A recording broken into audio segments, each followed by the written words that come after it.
अस्सलाम वालेकुम व्यूअर्स। इमरान खान साहब की कॉल के ऊपर आज केपीके के अंदर लाखों की तादाद में लोगों ने रैलियां निकाली। और आप लोगों को ये बात बताएं कि जो लोग ये सीन जिन लोगों ने देखा है, हमारे पाकिस्तानी मीडिया ने तो खैर ये सीन नहीं दिखाया, लेकिन इंटरनेशनल मीडिया जो है वो ये सीन दिखा रहा है कि इमरान खान साहब की जस्ट कॉल के ऊपर जो है अवाम उनकी आवाज को लब्बैक कहते हुए सड़कों पर निकल आई। लेकिन जो पीटीआई की क्यादत है वो किसी भी किस्म के बयान देने से डरती है और लोगों का सामना करने से डर रही है। यानी कि जो लोग इस मामलात को हैंडल करना चाह रहे हैं उनसे बात करते हुए डर रही है।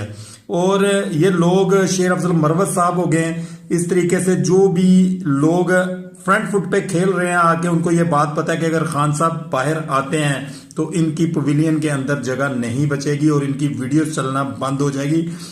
काइंडली रिक्वेस्ट है कि इमरान खान साहब के लिए बाहर निकलें प्लीज।